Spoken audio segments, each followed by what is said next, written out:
நாங்க ஒரு வழியில அரசியல் செஞ்சுக்கிட்டு போயிட்டு இருக்கிறோம். உங்களுக்கு தான் டிவிக்கு ஒரு பொருட்டே இல்லல, அப்புறம் ஏன் கதறீங்க? அப்புறம் ஆளாளுக்கு அங்க போயிட்டு இங்க போயிட்டு புலம்பி தள்ளிக்கிட்டு இருக்கிறீங்க. இது எப்படி இருக்கு தெரியுமா? எனக்கு பயம் இல்ல, எனக்கு பயம் இல்ல அப்படின்னு சத்தமா சவுண்ட் விட்டுக்கிட்டே சத்தமா பாட்டு பாடிக்கிட்டு இந்த நடுங்கிக்கிட்டே சின்ன பசங்க நடந்து போவாங்க. அந்த மாதிரி இருக்கு. முதல்ல மண்டையில இருக்கிற கொண்டைய மறைங்க சார்.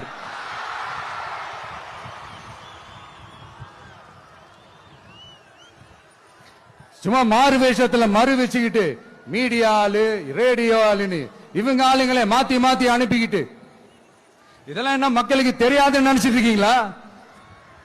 மக்கள் எல்லாத்தையும் உன்னிப்பா கவனிச்சிட்டு இருக்காங்க. அதனாலதான் சொல்றேன், உங்களுக்கு நீங்க கொள்ளையடிச்சு வச்சிருக்கிற காசு தான் துணை.